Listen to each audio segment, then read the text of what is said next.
Yair, it's great to have you here. Cheers. There are two things that are sure in life: death and the increase of CPI every year. It's a really apocalyptic question. You don't need 2 months or 1 month. You can do it in 1 week. The AI will conquer the human being and they will keep us in the basement and plug us to the Then it means that everybody can execute, but then not everybody can win. And most of the companies in the world don't understand those secret sauce. It was hard 10 years ago, 5 years ago. Yeah, it's everyone hard is saying now. the same. What do you mean? Because I want to succeed. I want to grow, and this is my option to do it. And in that moment, I realized that hard working is one of the most important things. Yair, it's great to have you here. Cheers. Let's have a great podcast. So guys, my guest today is Yair Melamed. Yair started as a game developer, then became GM at Playtika for many years, then led all of the games at Wildlife as a chief games officer. Now you're SVP Games at Zynga, leading many studios, including Social Point, Gram, and more. It's amazing to have you here, so thank you very, very much for coming. Can you tell us a bit about your personal story and how did you start into games, and we'll leave the rest to you. Of course. First, thank you for inviting me. It's an honor to me to be here. Okay, so my personal story. When I tell the story, I like to start in a very early age, maybe in the age of 2, 3, when I realized the power of gaming. So as a child, like every child, I like to play with my friends, family, etc. I'm talking about before the gaming industry, before the digital. I'm 43, so we're talking about 40 years ago. Oh my God. And I fell in love, like every kids, in winning, in competition, in progression, in all the different motivation that we see in the gaming industry. And then in the age of 5, 6, my parents bought me my first computer. I remember that after a week, my mother came to my room and she saw the computer. Like she didn't see the computer, she see many different parts on my bed. And she was in shock because she paid a lot of money for this computer. But then I told her, don't worry, mom, I will rebuild it. And this is what I did. So this was my second love. I fell in love in tech, in computers. So I learned, I learned myself to program in the age of 14, 15. Back then it was not something excited. It was like Pascal. But I really felt in love in computers, in tech. And then when I studied computer science in Reichman University, meanwhile, I worked as a bartender in Tel Aviv. And then I realized that my third love is people, and to understand people and to hear people, to hear their stories, to understand their motivations, to understand what make them angry, happy, and etc. And one of my lecture in the computer science degree was Raz Friedman. He was the co-founder of Playtika. And when was it? In 2010? Wow. Yeah. 11, 10, something like that. So I met him and then I felt in love in programming games. So this is where I think that in that time, this is everything came together, like my love to games, people, and to tech. So I started working at Playtika, like you said, as engineer. I worked there for 10 years. I did many different roles there. Half of the time I spent for new games, half of the time live games. That's it. Oh, amazing. And then you told me back then that you started as an engineer, and then you moved pretty fast into the product position, and you kind of became obsessed on monetization, economy, live ops. Why do you think you had this kind of obsession about knowing everything?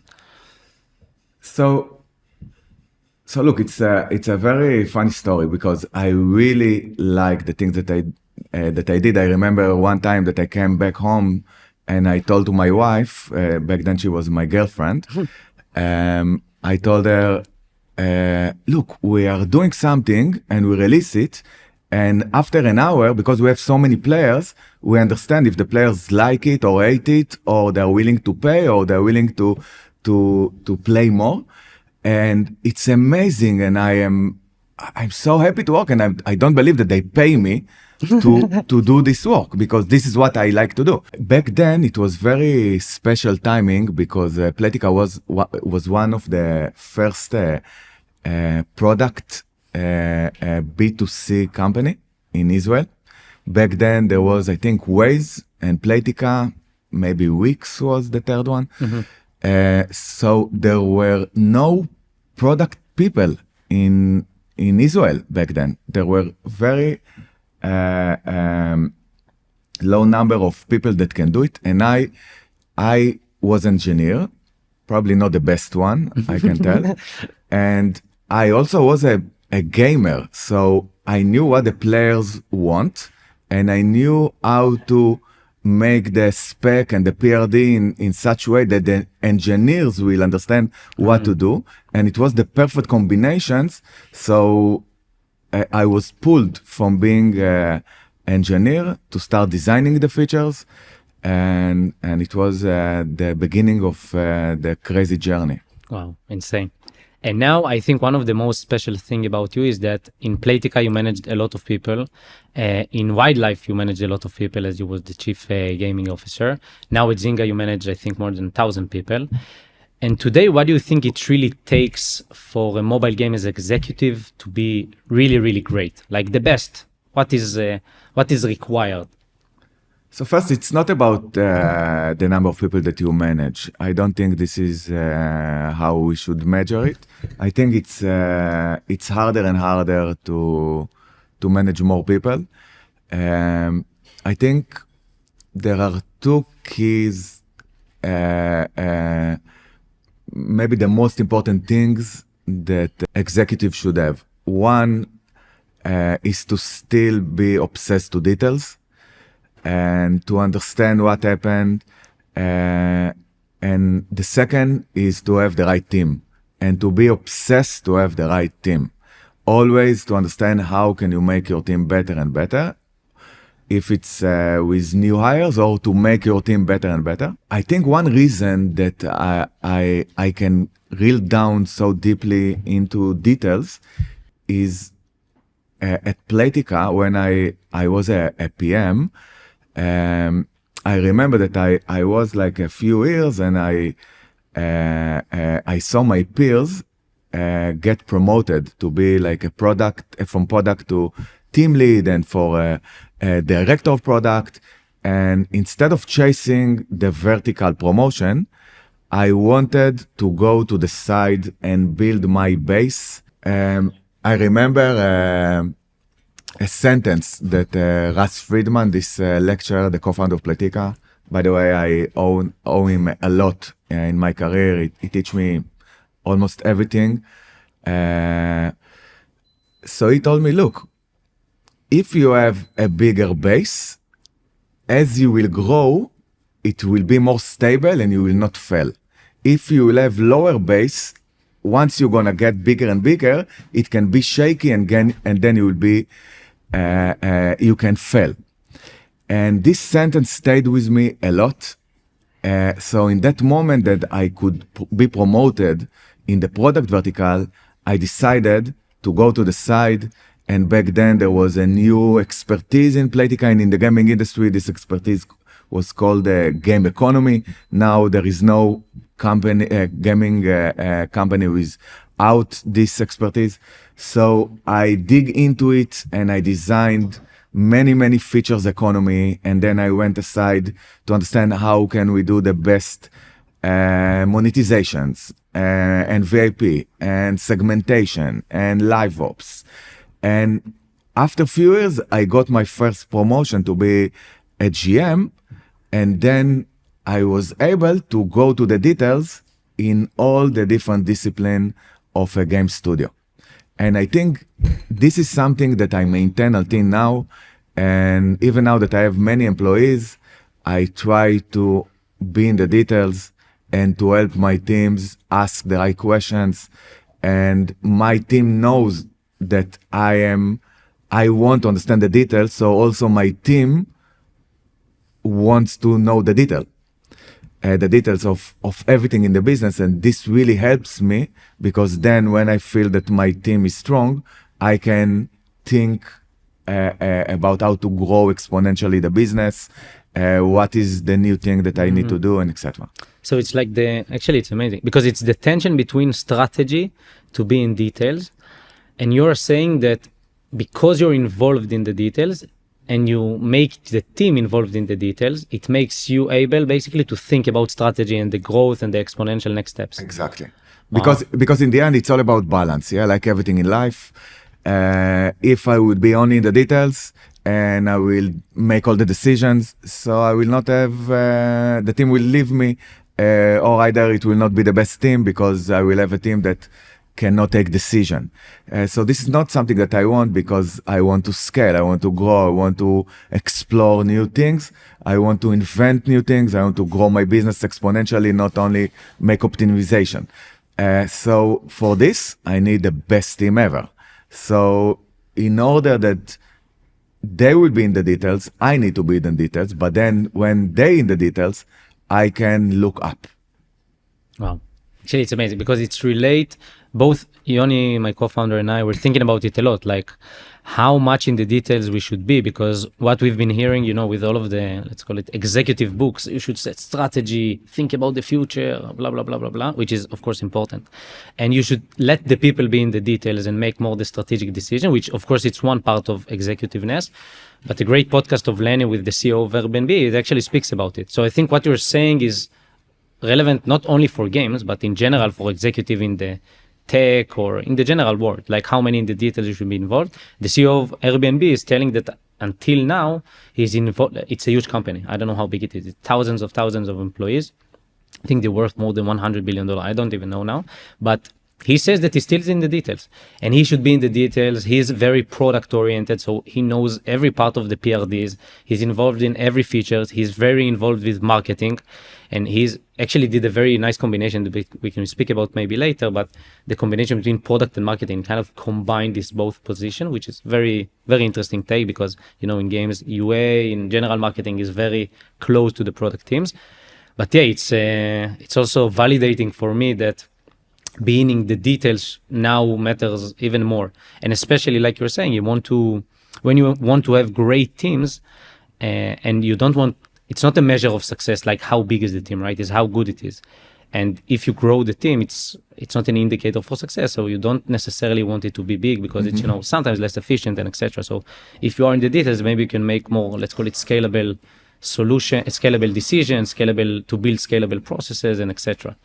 So I think it's, you don't have one decision. I think it's a dynamic journey or process. So I can say on myself that every time that I started a new position as a GM or as a studio owner or as a division owner or it doesn't matter.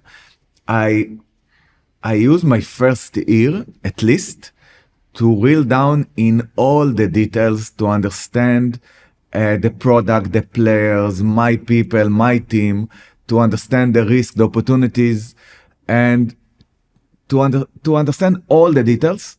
And then because I ask so many questions and people around me saw that I'm obsessed about the details, they also started to be obsessed in the details.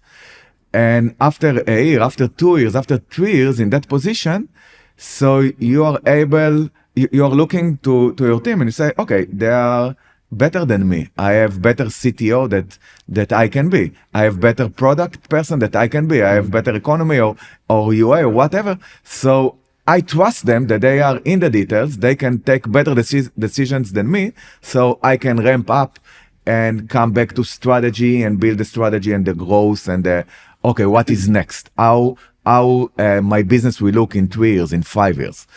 And I think it's a journey, because if you don't understand the details, you cannot start a role, a company or whatever, and start pushing to 5 years from now, if you don't understand the basic. Yeah, oh, amazing. It's amazing. So you have two areas of expertise. One is new games, and second is taking portfolio of games like you're doing today, like you did with Wildlife and like you did with Playtika, and scaling them, optimizing them. So maybe let's start with the second, about how easy to come to an existing portfolio of games, some of them global hits, some of them better, some of them less good. How do you do that? Like, how do you come to a new portfolio of games, of an existing portfolio of games, and just, optimize it? How do you do that? Okay, so look, there is no secret, yeah? In the beginning, when I was at Playtika, half of my time there I was focused on new games, and then I shifted to live games. One of my new games that I made became a live game, and then I continued there, and I became the GM of this title, etc. So it was a different era, because it was the beginning of the mobile industry.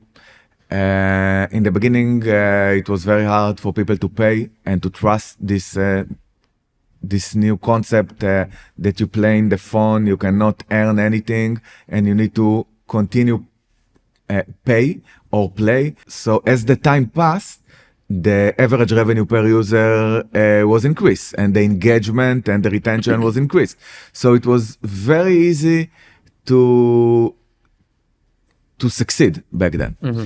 And I remember that we look on the mobile, and it was completely new.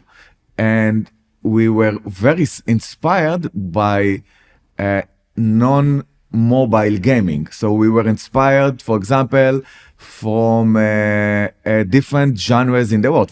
For example, a big feature that we introduced in Playtika for the first in the mobile industry, and now all the games in the world have it, is the album collection. So what we did, we looked aside and we said, okay, when we were children, we used to collect cards and to complete sets and to get prizes. And if we complete an album, we got the new bicycle.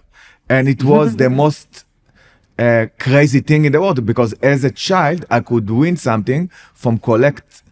And then we start to analyze, okay, so why exactly people or children, because it was for children, this game back then, were so engaged with album collection. Why? Because they feel the progression, and they like that they have collection of stuff, and they like the winning, and they like to accomplish and to finish something, to finish a set, to finish an album, etc. And we took this and we tried to implement it in the mobile industry. And the first release that we had back then at Playtika, we had like 25% increase in ARPDAU. And then we stopped and we said, oh my God, we found something. How can we make it better and better and better? And then we start to optimize and to segment it and to use the big data and to understand how can we take this amazing idea and to make it much and much better. And now, like, I think everyone have it. By the way, I think that everyone have it, but not everyone know how to make it behind the scene. And I think this is the story, how to make segments, how to make player understand that if he will play 1 more hour today, he has a chance to complete this set. Mm-hmm. And if he will understand it, and so he will play more. And then if he will play more, you will have better outcome and better business. So this is the story. And I think this is also what excites me so much. One thing is that we involve the childhood games, and we have a big data that we can understand the results very fast, and we can change the future of the business because of it. Oh, amazing. So you're saying that you're kind of taking this approach of learning, and when you come to existing games, you're just trying to optimize it with being very much in the details, understanding like the players, the audience, the game itself, the feature, and trying to understand like what can I add more and how can I optimize their funnels all of the time? Yeah, like I look on the game and I look on the data, and there are many metrics, many KPIs, and I try to get insights for those KPIs and try to understand, okay, by what I know, what I saw in many other games. So what is opportunity? For example, we have a game that the retention in the beginning is amazing, but after 30 days is broken. Okay, so what happens after 30 days? Let's drill down to this period of time and understand how can we make players continue with the great engagement and stay with us for 60 days, for 90 days, or how can they pay more after 30 days or 60 days, and the data tells everything. You just need to understand how to collect the insight out of the millions or billions of transactions that we have in the data. Why do you, actually? I don't know how to phrase the question, but it's the gaming industry. You have a lot of because the competition is so high, and you have a lot of best practices. You see a lot of replication. It can be of the game itself, but a lot of features. Do you think that you have like certain percentage of the studios in the world that today are doing new features? They don't really know why they're doing it, and just because you have it in other successful games, they're just copying it. I think that for sure, yes. I think that now, because the data mining and the data as a whole, with the help of AI and many other tools that were created in the last year, so now more and more companies understand exactly how to understand the data and to manipulate it, or to use it to create the best features. But I know for sure that I remember that at Playtika we were so sophisticated in the data part, and we had the best art team, and it was all about art meet science. But we saw that when we released features like Piggy Bank, that it's amazing idea that you start a game and you collect whatever in the game. And then when it's full, you can break the piggy bank in a very big discount, but you need to pay for it. So we saw it was one of the most successful features. By the way, I can tell you the amazing story about this feature in a second. But then we saw many other companies develop piggy bank that we saw in Sensor Tower that it didn't change anything. But the reason is that the agent behind the piggy bank was so sophisticated, and the economy of it was so sophisticated that they didn't understand what makes the money or the engagement of this feature. The funny story of it is that we had a hackathon at Playtika, and it was many years ago. And then the person that served the sandwich to the company, he was a gamer as well. He came and he said, "Can I participate in the hackathon?" And I think the CEO, Robert, told him, "Yeah, of course you can do it." And then he came back with a presentation, and he was not a presentation person, he was not a tech person, he was a gamer that served sandwich. And then he came with piggy bank. And I remembered before I left Playtika, we had an event that Playtika celebrated $1.5 billion that piggy bank generated in all Playtika titles. Wow. And I'm not talking about how it changed the industry and no, just every Playtika. game today. Wow, insane. Hi, this is a good story. And okay, this is existing games. And today, one of the hardest thing to do in the world that in the gaming industry everyone knows is launching new ones. Why do you think it is so hard to launch a new successful title from scratch?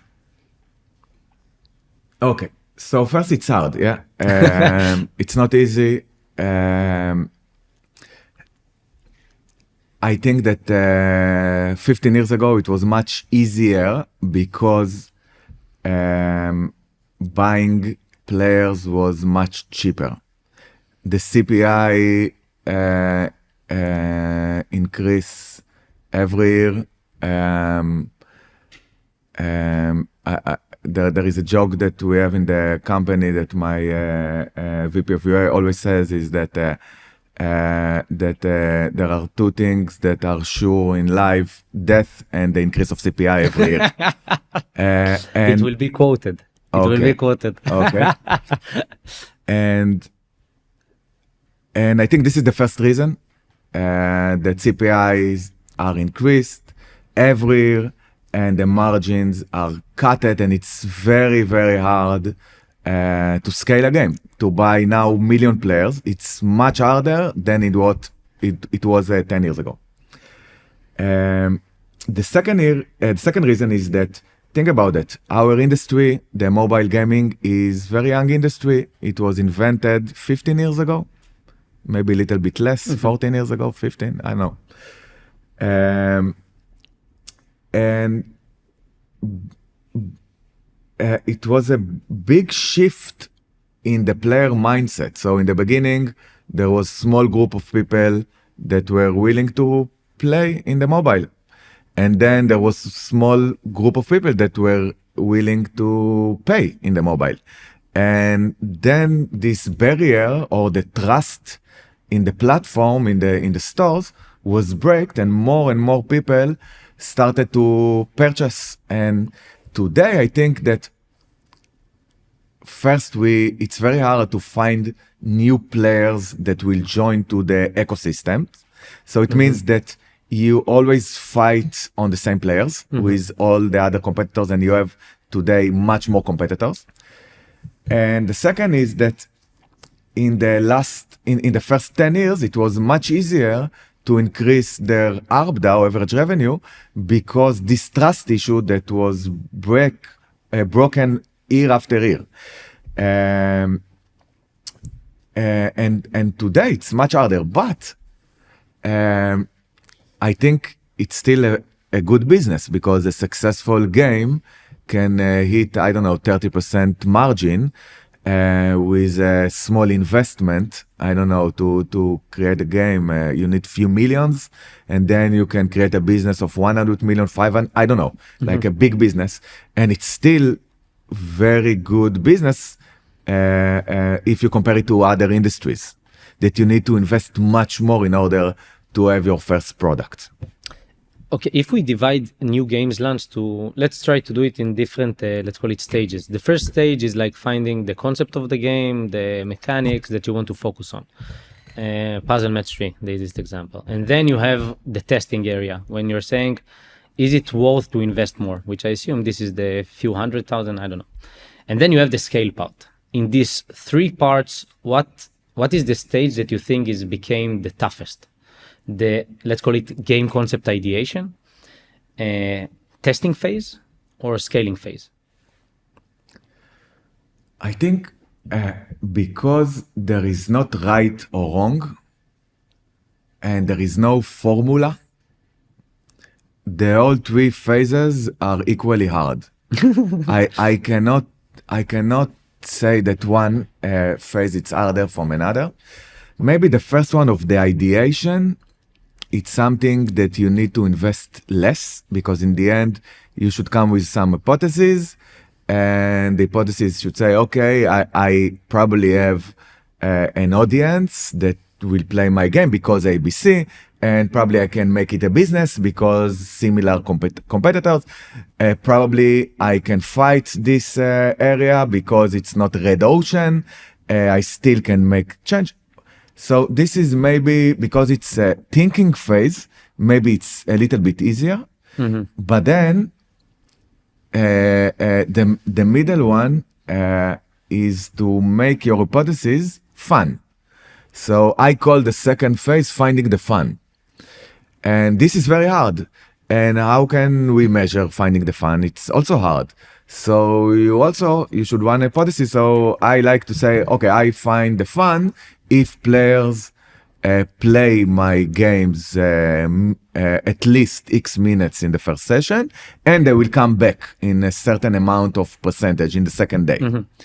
If I have those two metrics in the right level that I want, so I find the fun, and then I want to invest more in the game, and then the scaling part, probably this is the hard. So I have a different answer. So the hardest is scale, the less hardest is finding the fun, and it's not easy, but it's less hard than the others. Is the finding the concept that you want to start. I will ask you. I think scaling is super hard because you want to create a business out of your fun. So let's say that you found a fun. How can you scale it to some size that you have a business? And scaling it, meaning that you will buy players that you will make that they will have higher LTV than their CPI. And once the CPI increased by 30% every year, so you need to have much higher LTV that also in the second year you will have more, and you need to trust yourself that in the second year you will develop more features that will increase the LTV more, that you will not burn out your margin and you will become a business. So I think this is the hardest part, but still I think it's something that we can still do. There are still new games in the market every year. It's true, it's not like 10 years ago, but I still think it's a good business. And I can tell you something, 10 years ago, people said that we cannot make new games anymore. And 5 years ago, people said that we cannot make a new game anymore. And guess what? We're making new games every year. It's like every generation says that the younger generation sucks. Yeah. So everybody's saying that. And we're seeing really a lot of new games. We see a lot of new games, and we see a lot of let's divide it into two. We see a lot of new games that are being launched, and we see a lot of new games that are kind of taking over. We see a lot of the ones that taking overs and also launches from APAC. We see a lot of from China, on the specifically on the West. I'm not speaking publishing inside of China, but a lot of Chinese companies that are developing great games and really doubling down like crazy and taking over the West users. And we see a lot of Vietnam as well, South Korea, a lot of kind of this emerging markets. So why do you think they're doing it so well today? So look, the gaming industry is an iteration business or industry. Every time that you see successful new game, most of the times it's 80% was inspired by other game and 20% innovation. Of course, it's not precise on 20%, but the majority part was inspired by 1, 2, 3 very successful games. Of course, you need the talent that the execution will be good, that players will like to play and will come back. And then the next 20% are innovation in product, innovation in marketing, innovation in economy, innovation in anything that you can think about. And if I look on the Chinese, I think one, they are very smart. The Chinese studio that succeed, they are doing amazing stuff, and they are much more aggressive than the Western studios. That first of all, they have very good reverse engineers, so they understand exactly what makes a game so successful behind the scene, not only the art and what the player experience as one players. They understand different segments and different logic and game economy and the roots of the success features. And the second thing is that they are betting on multiple bets in parallel, because I think that the main reason is that they have much cheaper cost to do it. So if a Western studio can justify 50 people to run a game, they can have 500 or 400, and they can have like 10 times tries of what the studio is doing. One of the 10 will succeed, and then they can try another 10, and one of them will succeed, and then they find a path to beat their competitors. What do you think about, first of all, it's amazing, and there's specifically because, Seth, we're in the UA space, and we look a lot and we work with some Chinese studios, and we know their, let's call it, marketing efforts are pretty unique meaning that, first of all, like you said, they are very, very aggressive. They kind of know when to double down. When I mean, like, what is the timing and also where, in which network. And their specifically creative strategies, like, I don't know if you saw, like, stuff from Century Games, and it's like insane. It's basically trying every different potential hypothesis, misleading, real gameplay, copying from each other. Like, how do you view this double down on marketing in a very, very aggressive way from these Chinese studios? And what do you think we can learn from it? I think that the most important thing is that they have good sensors. They understand, I think it's not only they, it's every successful company in this genre, especially in the marketing, in the UA, branding, the all marketing. They must understand the market very good, so they must listen to what happens in the market very, very deeply. And so you said they are double down on misleading, but I'm not sure they invented the misleading. But they saw that now there is a company that uses misleading ads, and they are spending much more, and they're spending much more on up-leveling, on misleading. This is what happened like a few years ago, for example. And then they double down to do it the same. And the sensors are very sensitive, and they develop great tools that understand where is the hit today and where should we double down now, because this is hyper change industry. It changes very often, very fast, and the one that will move fast will win. Do you think we will see less and less games in top charts from Western studios? Or do you think the West will kind of, I don't know, compete with the It's a very good question. I want to believe that no, but as the trends are right now, yes, we gonna see more and more Eastern companies that are winning the charts. Amazing. Okay, let's speak This about... is the trend. Yeah. No, I'm with you, but it's also a question that we asked previous people on the podcast on season 1, that it's first of all very hard question. No one knows, of course, the answer, but because, okay, you gave the example of piggy bank. Sorry for going back even to that, but you said that one of the biggest issues, you saw everyone copying it and replicating the feature, but no one's trying to reverse engineer the sophistication behind it. And you're saying the Chinese, what they're doing very well, they have great sensors. They're like accumulating all of the relevant data, and they know how to research and reverse engineering. Look, this is what I think. I never work with Chinese companies. Yeah, of course. But this is what I think. This is from my personal eyes. take. Yeah, that's it. So considering they are doing it well, and then, sorry, continue. So look, when I joined Wildlife, I started to investigate the different titles. We had very successful titles like Tennis Clash and Zuma and Zuba, and different titles. And I raised piggy bank, and then they showed me that they have piggy bank, but it never made significant uplift to the metrics. And then I asked to drill down to the game economy and to the different segments and the different behaviors that we ask the players to do because of the player's habit and etc. And they looked at me like a crazy man, and they said, what do you mean? We have one experience of the piggy bank, and that's it. And this is the story, because they play piggy bank, the PM of one of those games play piggy bank, they saw the spike on Sensor Tower, so they said, okay, this is probably a good feature. Working, yeah. They copied it by their experience of one or two players that played it, and that's it. And it didn't work. Why? Because it's not the feature. The feature is much deeper than that. And most of the companies in the world don't understand those secret sauce. Mm-hmm.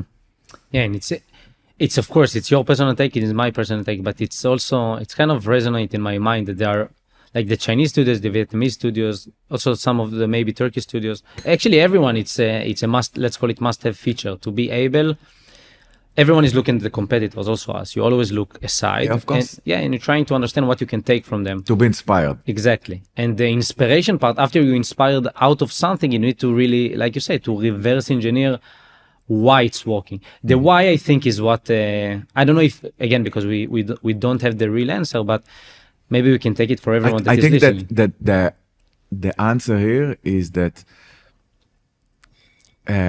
a good product, because we're talking about a business that has millions of customers every day, with billions of transactions every day, and those users, they are human beings, they are people. Each one of them has different hobbies and different lifestyle and different approach, and they're in different age, in different countries. And each one of them is a different persona. And each one of them will be motivated by different things in the games. One will be motivated by frustration of not winning.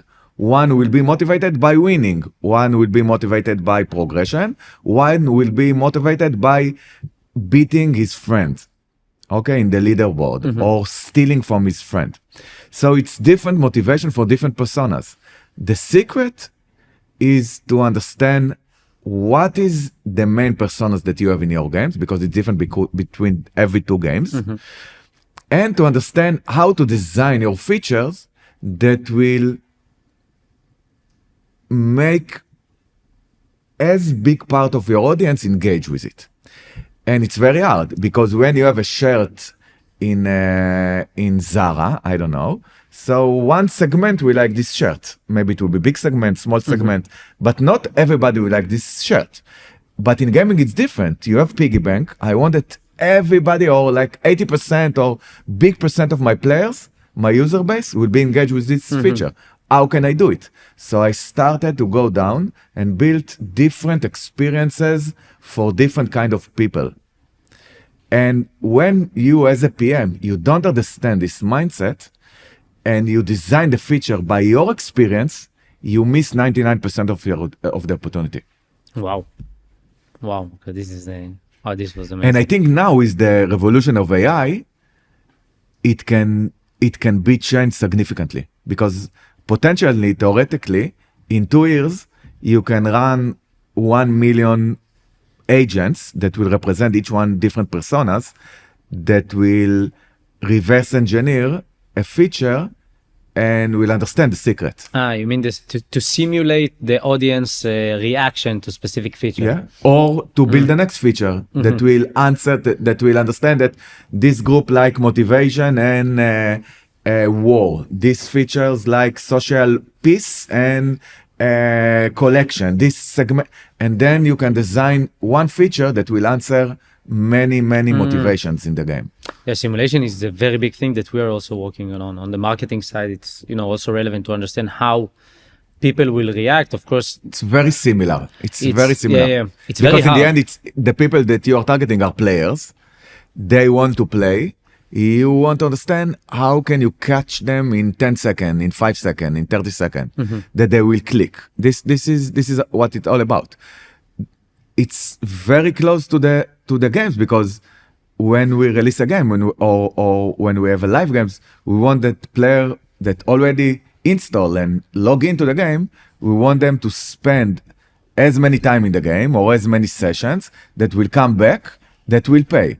So this is the three main thing. We want them to play, stay, and pay in the game.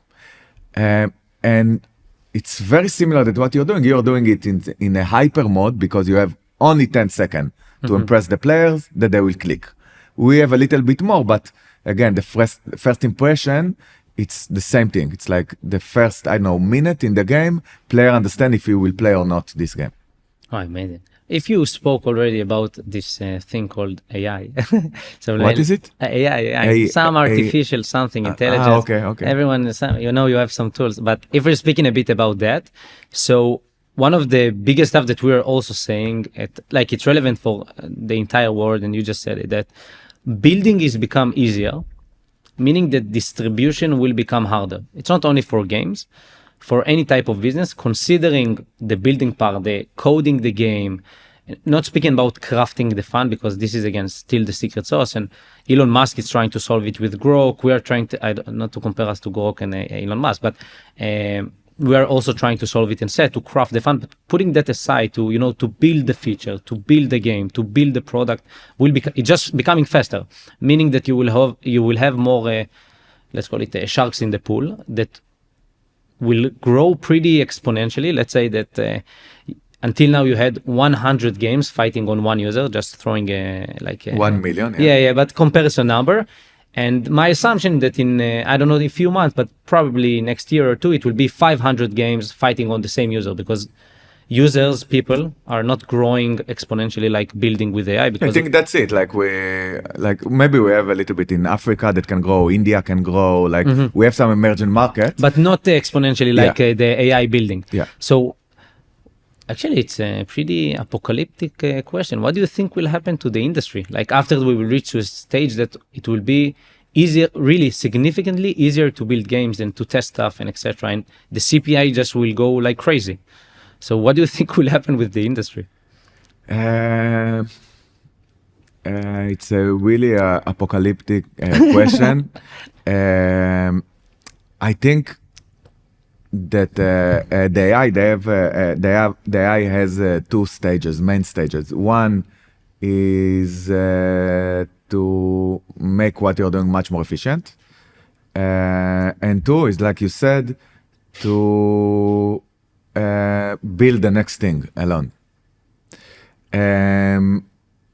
I don't know if we're gonna hit the next phase. My personal take on it that we're gonna hit it. And we're gonna have machines that will understand jillions of raw data, that will understand a record of jillion of playing hours of many different players, and will understand what make them excited and what make them frustrated, what make them come back, which experience make them, and etc., which colors, which whatever, and then the machine will be able to think what will be the next thing that will be excited. So I think it will come. I'm not sure when, because it's very hard thing to achieve. I think that we are not there by what I see, but the first part is where AI is focused heavily right now, is how to create tools that will help the game teams to run much faster, and by that to release game much faster. So for example, now to create a game with a big amount of content, you don't need 100 people. You don't need to release the next 20 levels. I'm talking about levels with many contents related to it. You don't need 2 months or 1 month. You can do it in 1 week. So I think that the intervals of creating games or to improve games are getting shorter and shorter and shorter because of this. And it's free the people, instead of making the art or making the code, to think about the experience more. So I think the first phase is that we're gonna have more and more new games that will be innovative, because the effort will not be on execution, it will be on finding the fun. The next phase will be both of them, and I'm not sure when it will come, but it will come. And when it will come, like it's already, like you're saying, the CPI is right. All of us know that the user acquisition part, because it's not not all of it, but most of this industry is not organic. You need to buy the users. And let's say I don't want to call it an apocalyptic stage, but we will reach a stage that, like you said, it will become harder and harder, and it's already becoming harder, like naturally. What do you think then will be the differentiation of a game? Like imagine a time that, like I spoke about it with one VC that told me, in 10 years you will have only 10 game companies that run the world, only 10. I didn't agree with that, but what they wanted to say to me is that they think the industry, because you will have so much, let's call it noise, you will have fewer winners that will take more of the chunk of the user, let's call it like that. So what do you think will be the differentiator of games in the stage that AI will be really significantly better in making games? First of all, the VCs that told you that the number of company will be decreased, I think he is a very smart person. I don't know who is he. Very smart. Because actually. she, she probably, very smart. yeah. They Like are much always. smarter than us, like always, yeah. So look, like I said, the gaming industry is very young. And as other industries, when the industry is getting to be more mature industry, before that, I'm sorry, when the industry is a young industry, so there are many opportunities, no regulation, cheap CPI, so it's very easy to succeed. Mm-hmm. So many new companies are established, a lot of VC money is going to this part. And then the industry is getting mature because you cannot grow your user base, because CPI increase, because you have the AI revolution, so there is less money in the gaming. I don't know, because any other reason.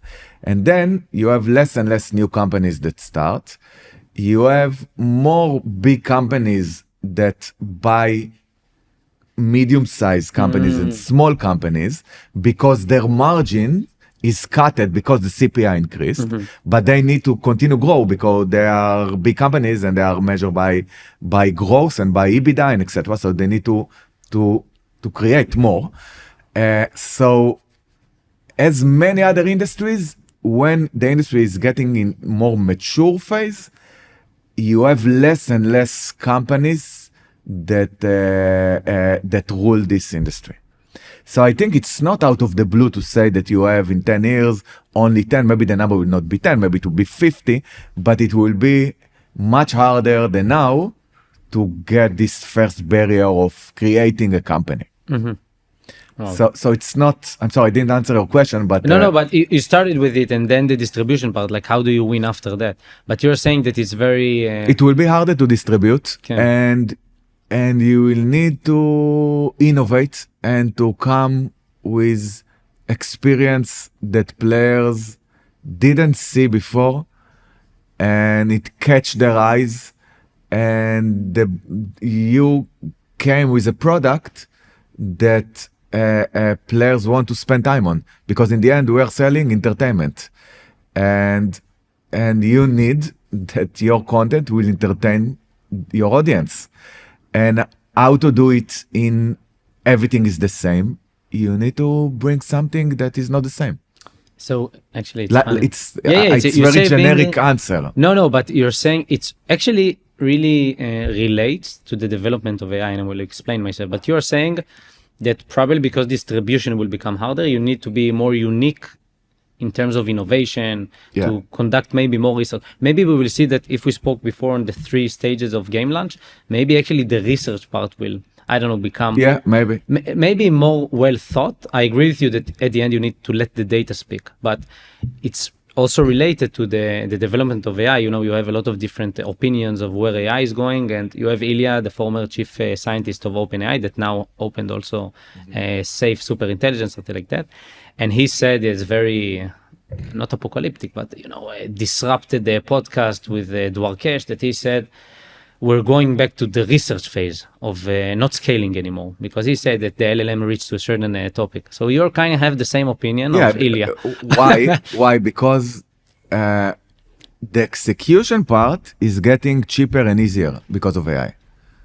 So then it means that everybody can execute, but then not everybody can win.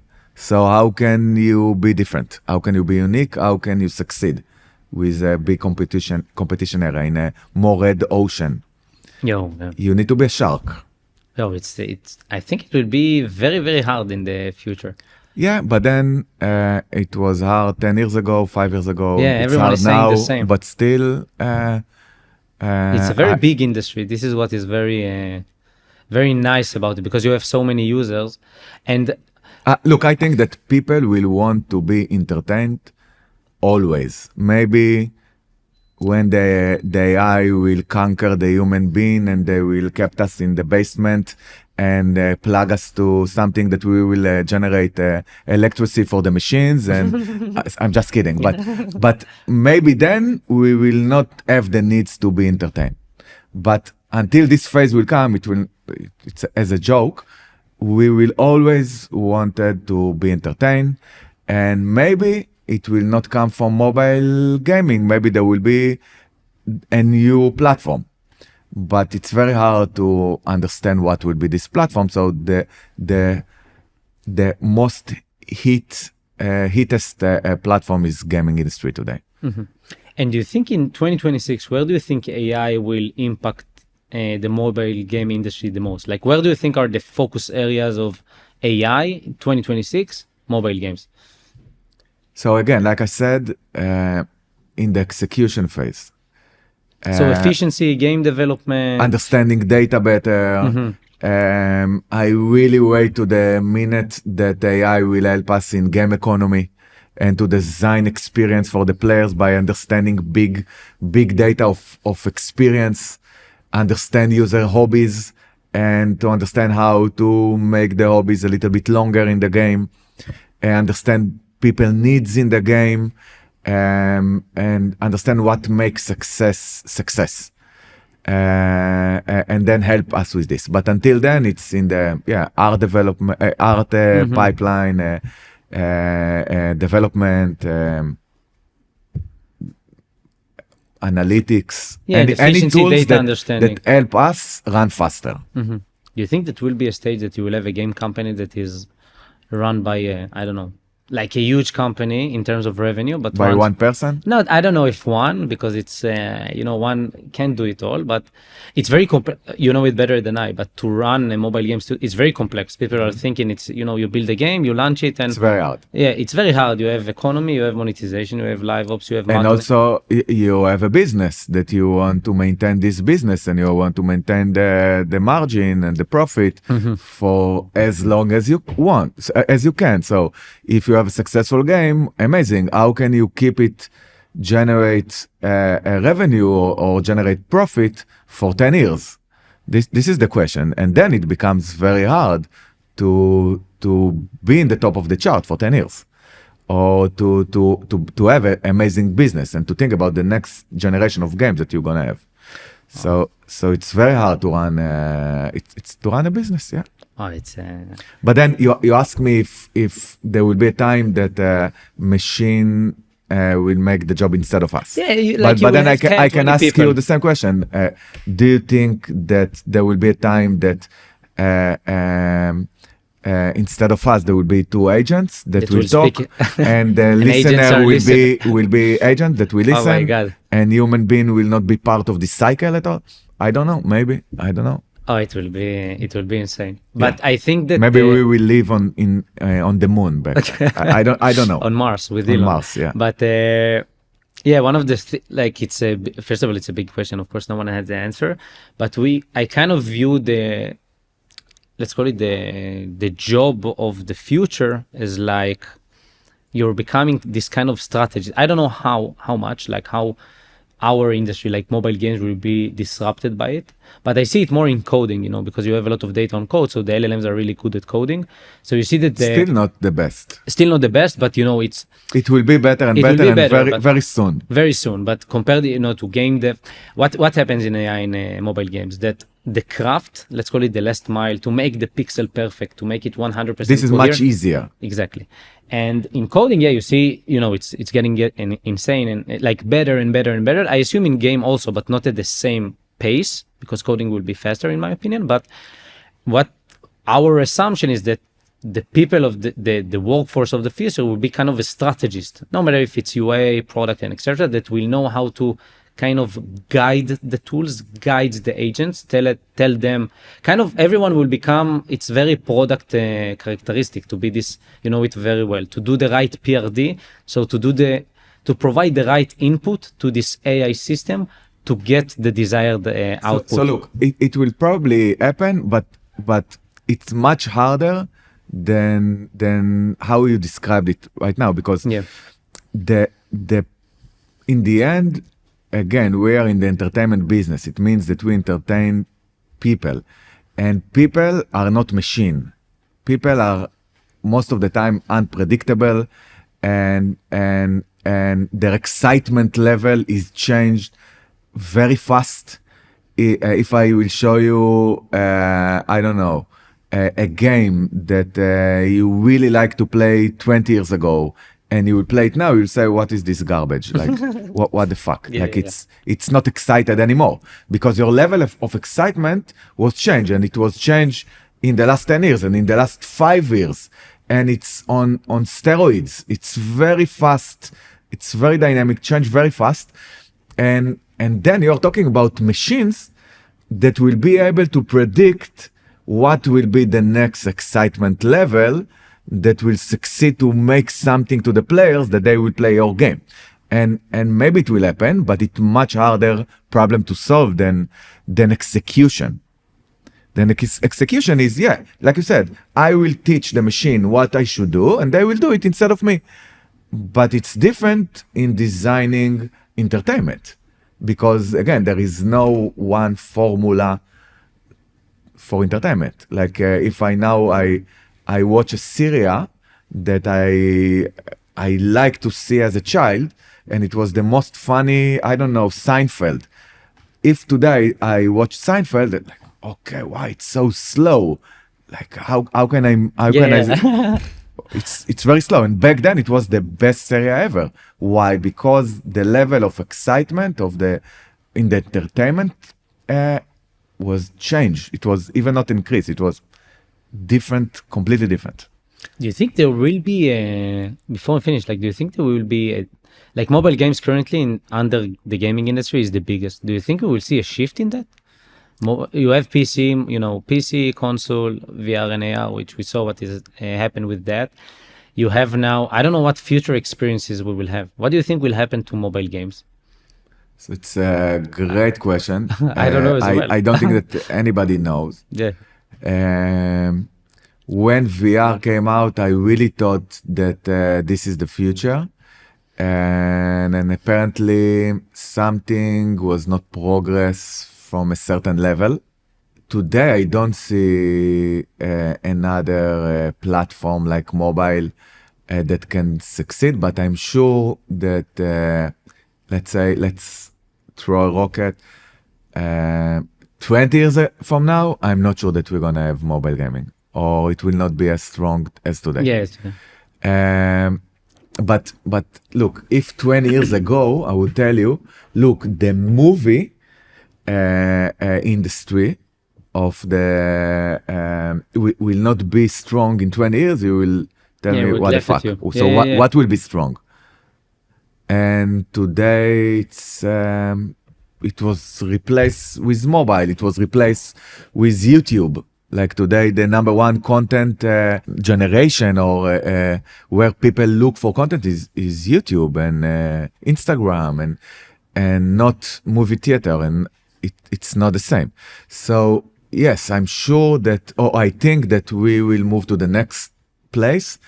It's very hard for me to understand. Well. And by the way, you said that it's not the same in console and PC, but it is.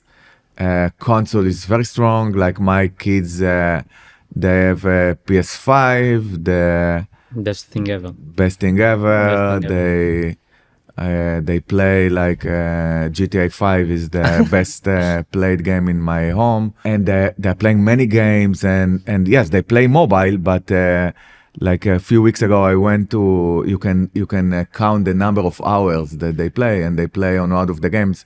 1,000 hours in the last, 2 years.